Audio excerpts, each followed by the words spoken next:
Et salut à tous, c'est Quentin, bienvenue pour un nouvel épisode d'Explorateur à moto. On est encore une fois au Moulin de Vertin. Je pense que ça va être un endroit un peu incontournable de ma chaîne puisque c'est un peu éloigné de la ville et c'est calme, pas mal pour faire une introduction.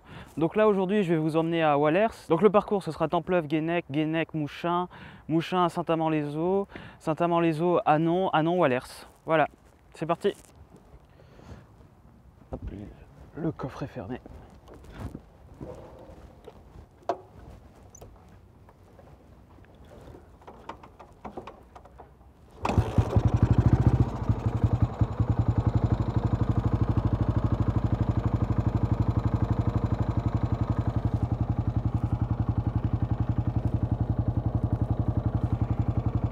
Bon, sans GPS ça devrait le faire, j'ai vérifié la route avant de partir.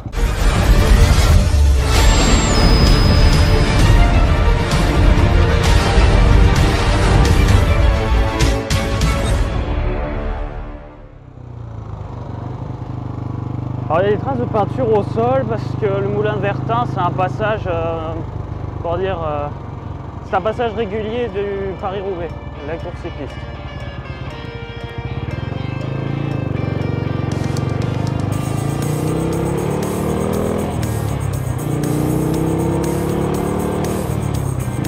On va se retrouver à des camions. Ah, peut-être si vous voulez, ils sont canaux. Hein.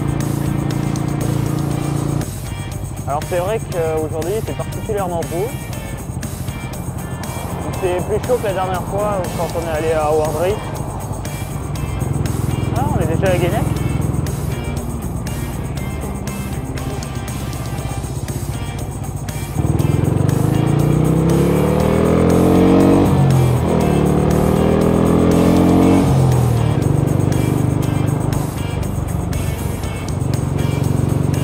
La moto est moderne à côté de ça. Bon, on va traverser le nom. Et me voilà en Belgique.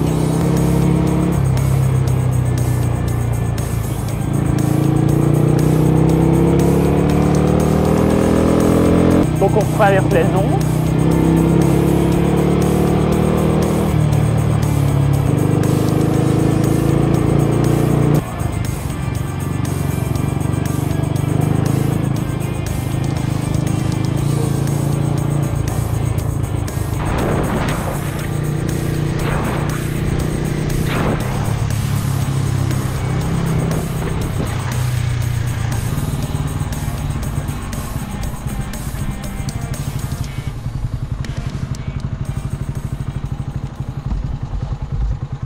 Et donc nous voici arrivés devant les pavés d'Arambert.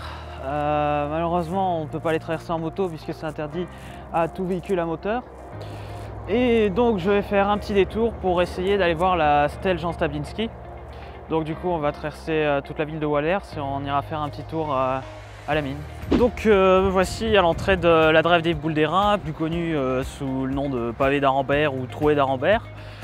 Donc c'est pas vraiment l'entrée, c'est pas vraiment la sortie, mais de ce côté-là c'est marrant puisque la barrière n'est pas posée. Donc qu'est-ce que c'est que la Drève des Boules d'Airain? C'est déjà une route pavée de 2,4 km qui traverse la forêt domaniale de Saint-Amand-les-Eaux et Rheims. Donc il y a le panneau de toute façon qui est juste ici. Donc c'est une route qui est célèbre déjà pour son passage au Paris-Roubaix, hein, puisque quasiment chaque année, depuis 1967, le Paris-Roubaix passe par ici. Et donc juste ici à ma droite, il y a la stèle Jean Stablinski. Donc qui est Jean Stablinski? Jean Stablinski était une personne qui avait la particularité d'être minier et cycliste en même temps.